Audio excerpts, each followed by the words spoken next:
Hello guys, today we're going to talk about the chain rule. We have already studied chain rule in our calculus 1, but today we will talk about chain rule for multivariable functions. So how does this chain rule work when we have the multivariables? When we have more than one variable. Okay, so let's recall the chain rule for functions of single variable. Gives the rule of differentiating a composite function. It means that when we have two functions like y is equal to f of x and x is equal to g of t, we have these two functions, right? Here f and g are differentiable functions. Now y is indirectly a differentiable function of t. That means somehow this y is a differentiable function of t. This y is a differentiable function of t. Alright, so we have this equation. Now firstly we will see how many variables we have over here. So we have 1, 2 and 3 variables, y, x and t, 3 variables. Alright, now question arises, how many independent variables we have over here? Do you think y is an independent variable? No, because it is depending on x. Do you think x is the variable that is independent? I don't think so, because it's already depending on t. So we have only one independent variable, and that is t, right? So it says that for functions of more than one variable, the chain rule has several versions, each of them giving a rule of differentiating a composite function. It means that we have this composition, right? From y to t, these are composed. Understand? So if we carefully look at them, it's actually a composition. You can see that because when we have dy by dt and it's equal to dy by dx, and dx is multiplied by dx by dt, right? Now it means that x is a kind of middleman over here. This x is a middleman over here, which is joining y and t. Understand? So we have a term for this x as well. We will call this x an intermediate variable, right? So what these intermediate variables do? Actually, these intermediate variables have one function, and that is they provide a pathway to the dependent variables for linking with independent variables, right? So that's the only function these intermediate variables have. They help this dependent variable to connect with the independent variable, right? So that's all. That's the whole function they have in the particular equation. Okay, now the first version of theorem 2 deals with the case where z is equal to f of x. Alright, before that I would like to tell you now, since if we have one independent variable, that seems like we will be just doing the limited stuff, right? But when we have these multivariables over here, when we have our z that is equal to f of x comma y, right, it means that now we have to introduce something else in order to get the equation sorted. Okay, so this means that x is indirectly a function of t and z is f of g of t comma h of t, right? So this z is having multivariables inside it. You can see that g, h and t, right? So chain rule gives a formula for differentiating z as a function of t. It means that chain is somehow being differentiated by t because it's a dependent variable of t, right? Indirectly, but it is. Okay, we assume that f is differentiable, right? So we move ahead and we see that here we have fx and fy that are continuous. All right, suppose that z is equal to f of x comma y and is differentiable function of x and y, where x is equal to g of t and y is equal to h of t. So these two have their own functions, right? These two variables have their own functions. X has its own function, y has its own function. So they are actually differentiable functions of t, right? Because they have the t in common. Then z is a differential function of t itself, because I told you it's somehow connected, it's somehow composed with t. Z is somehow composed with t. We can see from z to x, x to y, and y to t, right? So we can see this equation dz by dt is equal to partial derivative f of with respect to x multiplied with dx by dt plus partial derivative of f over partial derivative of y and dy by dt. Alright, since we often write partial derivative z divided by partial derivative x, right, in place of partial derivative f divided by partial derivative x. We can rewrite this chain rule in the form dz by dt is equal to partial derivative of z with respect to x and multiplied with dx by dt plus partial derivative of z with respect to y, right, and it's multiplied with dy by dt. So when we start to find partial derivatives of multivariable function, first of all we have to do a quick diagram. Okay, we have to go through a quick diagram. That is highly recommended because it really helps to understand how these variables are linked, right? How are they composed? So first of all we have z over here, right? So we start from z and it's equal to t. All right, we start from z and it is equal to t. Now question arises, how is that equal to t? Okay, so we have this tree. Suppose this is a tree, that is a horizontal tree. All right, so we have our z over here, then we have two variables that are x and y.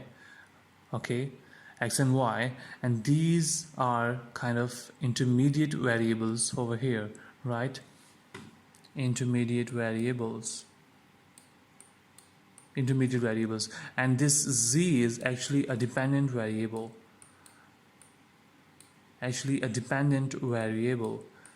where the t is an independent variable of this equation, right? So now we can see this tree and we can easily understand that we have to do our derivative of z with respect to t, right?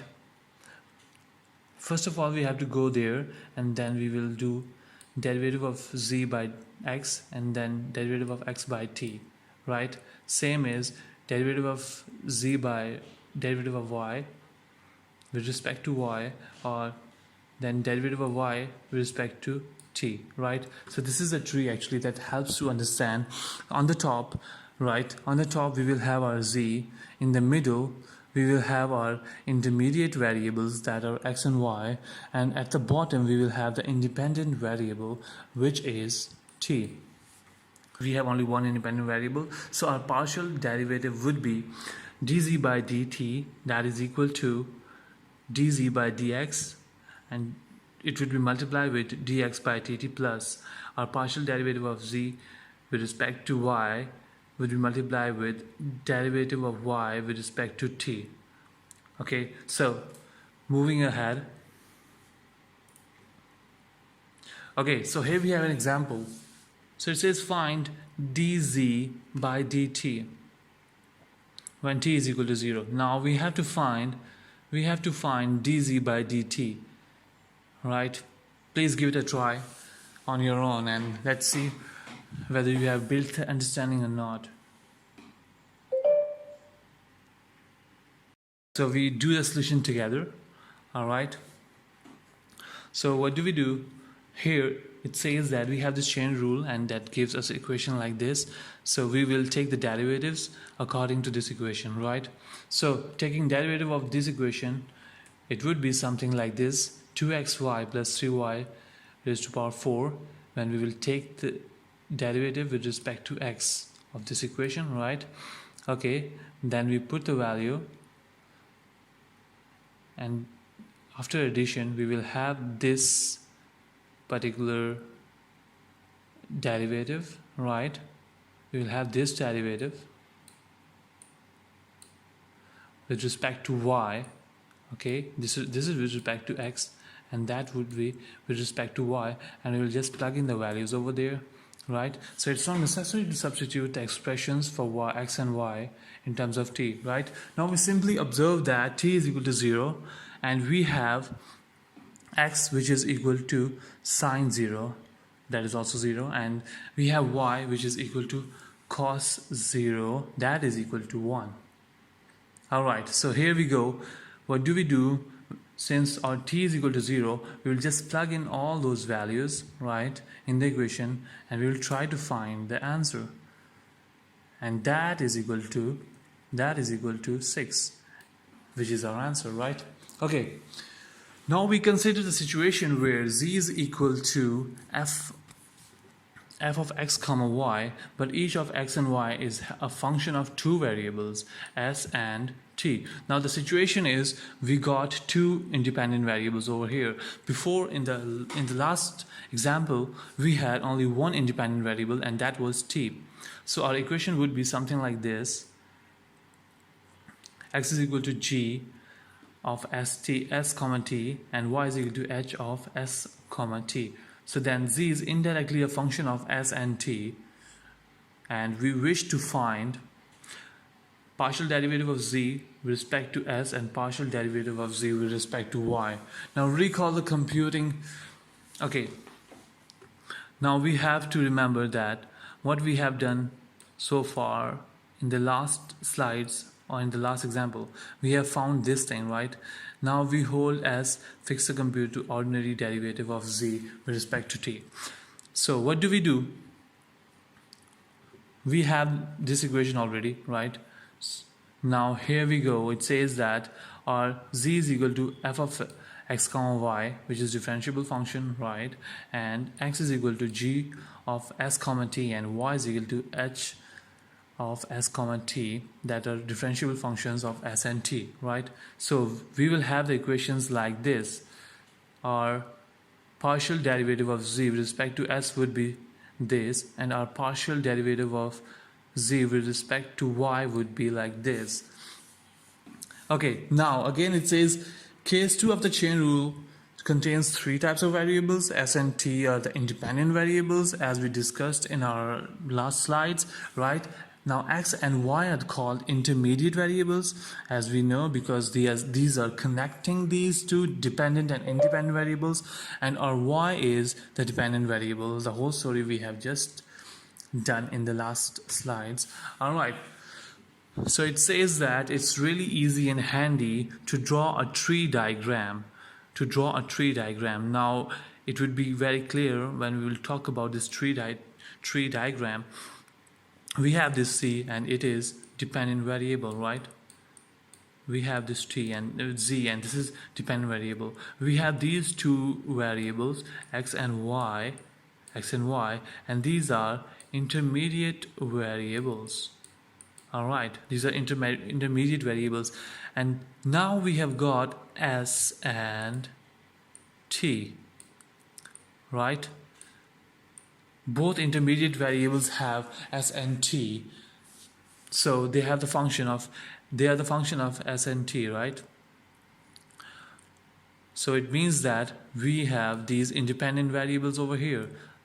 So these four are actually these two variables, and these four values are the independent variables over here. So that makes really clear. On the top we have dependent variable, then we have connecting variables, which are intermediate variable, and later at the bottom we find independent variables of our equation.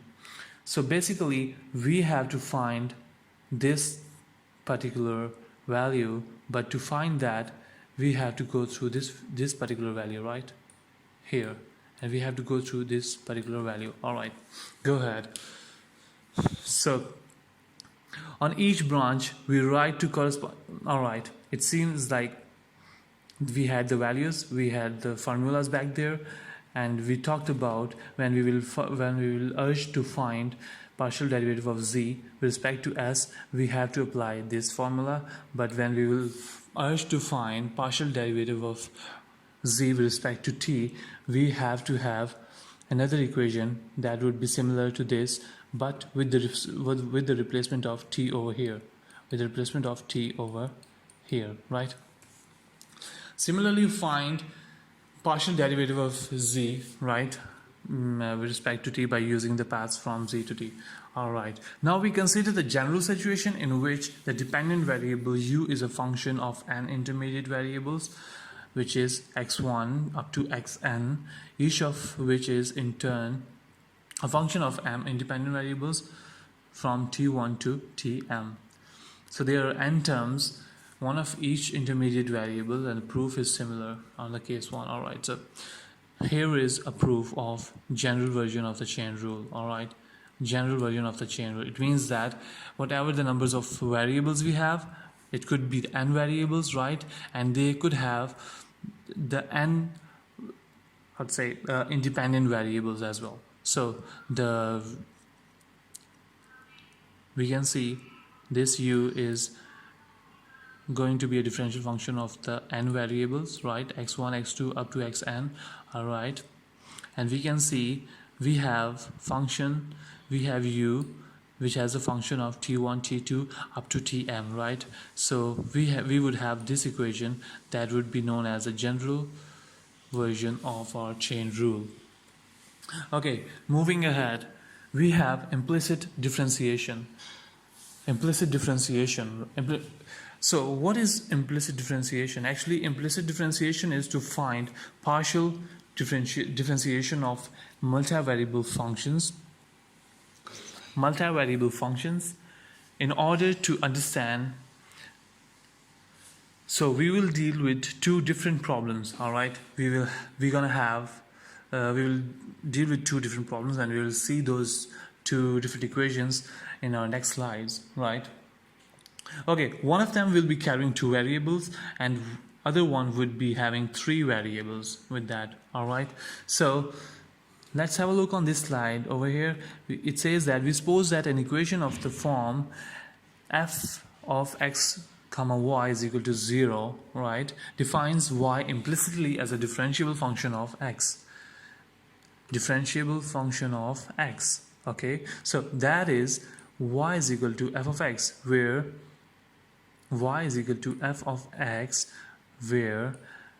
f is a function and it has x inside as well as y. Can you see this one? This is the value of y, so we will say x and f of x, and it would be equal to 0, right? In all domains of f, in all domains of function, the x would be it will be 0 in the x. All right, so if our f is differentiable, we can apply case 1 of the chain rule, right? Okay, since both x and y are functions of x, we obtain something like this. Okay, now x is a function of both. X and y are functions of x, right? These both are the functions of x. So what do we obtain? We obtain a partial derivative of f with respect to x multiplied dx by dx plus a partial derivative of x with respect to partial derivative of y multiplied by dy by dx, that is equal to 0. All right, so I told you we will have two sort of situations where we will be playing with two variables and three variables. Okay, let's see the first equation, which is the equation number 6 over here. All right, and this has two variables, right? This has y and x. So y, or dy by dx, should be equal to this one and this one, which is f of x and f of y, right? So This is actually the equation for our implicit differentiation for two variables, but we have to keep in mind there would be a minus sign over here, and we should not forget this minus to put in the equation when we are going to solve some equation. All right. So to derive this equation, we assume that our f of x comma y is equal to 0. It should be equal to 0. So the first thing we do, we move all the terms. Okay, here we have an example. So before example, I would like to tell you that first thing what we do is we move all the terms of one side of the function. There we set all them equal to 0. All right, what do we do here? We just bring everything over here, and we will set it equal to 0. Right, this is number one thing we have to do. All right, what is the number two thing we have to do? We have to find partial derivative of y. Let me just clear it out. There. So first of all we have to find this one, then we have to find this one, and then we have to find this equation by plugging these two values over here. Right, so this is our equation. We have to find our example with the help of this equation.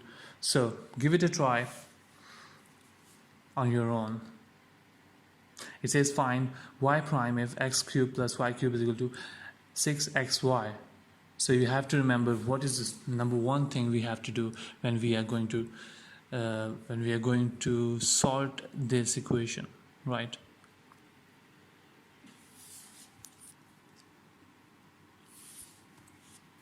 All right, guys. So first thing in the solution would be we have to set all these terms equal to 0, right?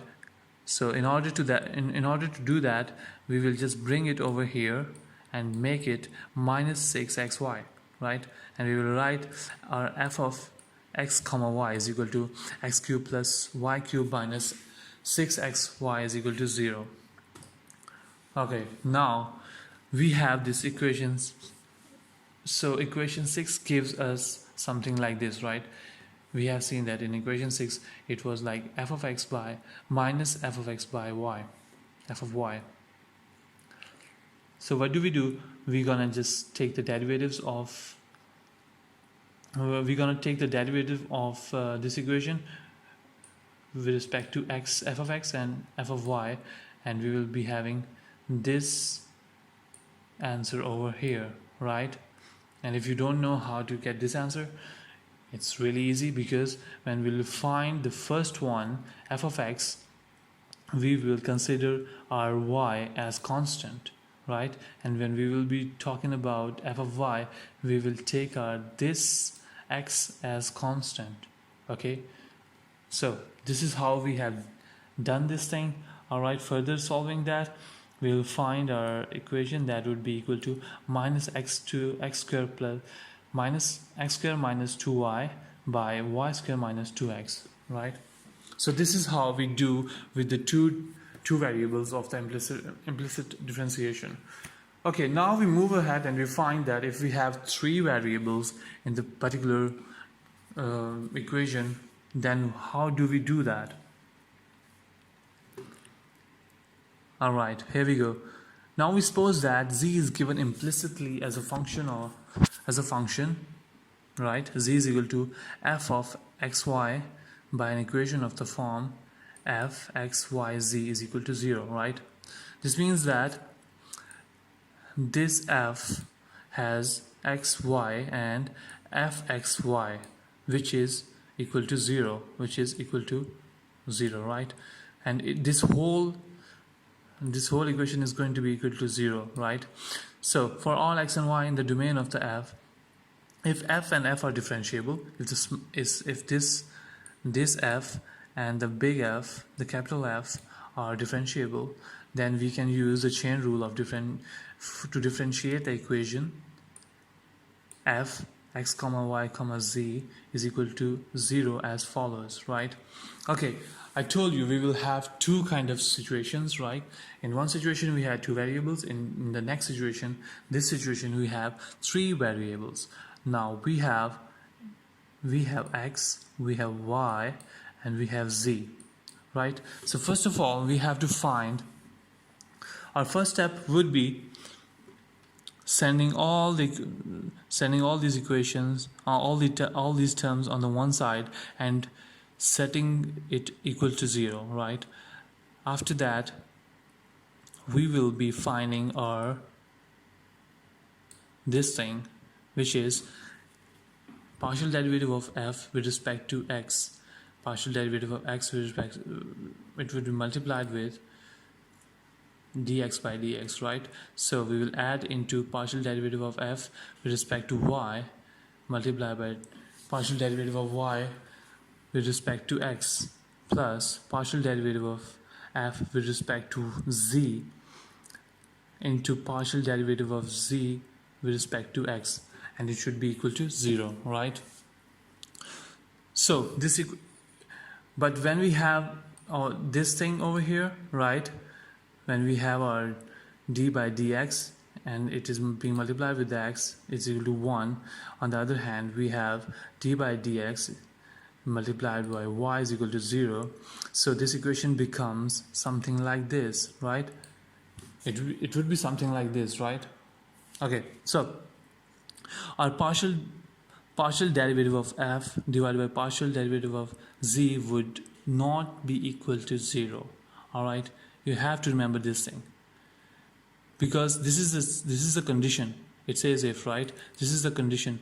So we solve for our partial derivative of z with respect to x and obtain the first formula in equation 7, right? Okay, so the formula for dz by dy is obtained in a similar manner.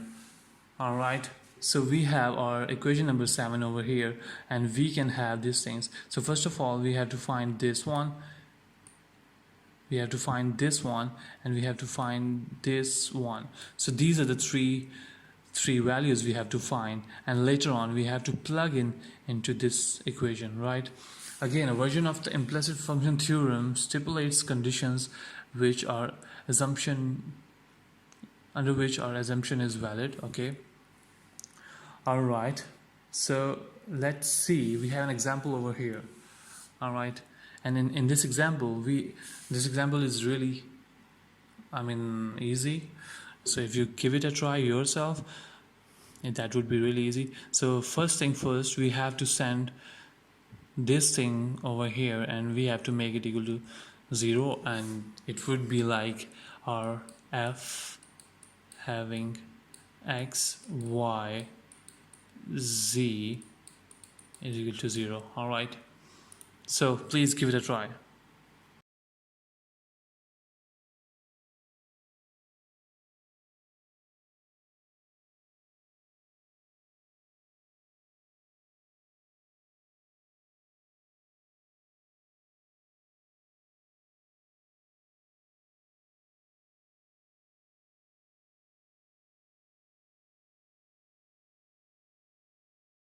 Alright guys, so let's head towards the solution together.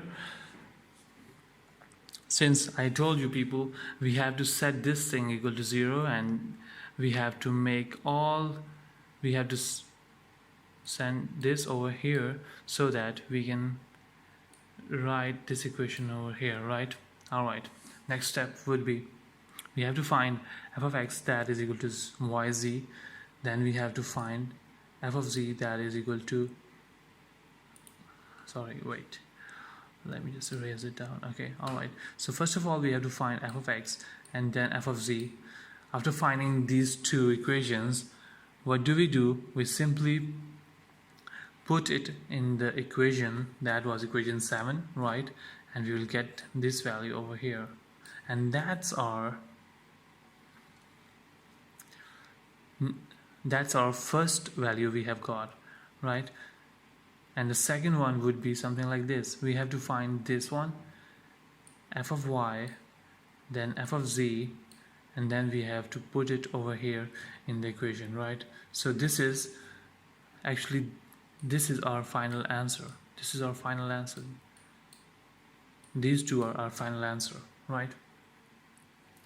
Okay, now this is another example.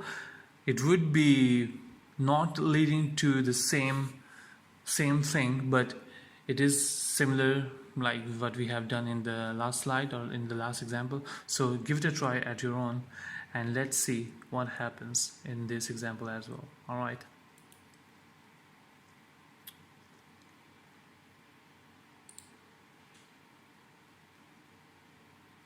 Okay guys, so let's head towards the solution as well.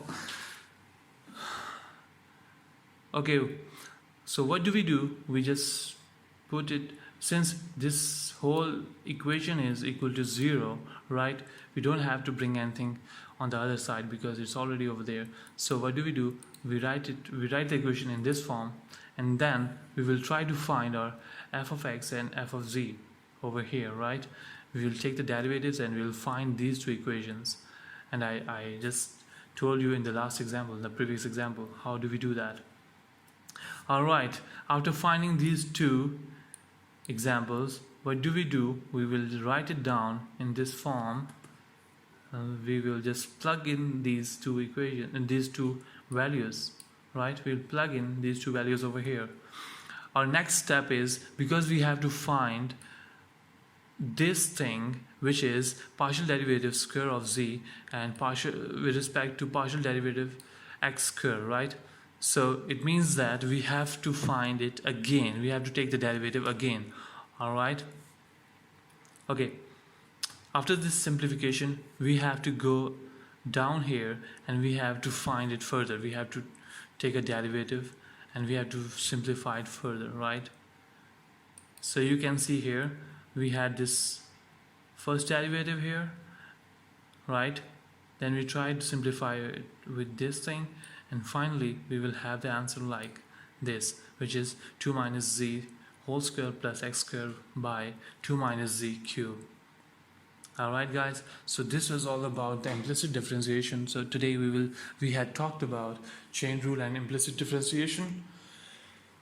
Okay, so if you have any kind of question, or if you have any kind of barrier in understanding, we can just discuss in our question and answer session. All right, thank you so much. Have a good time.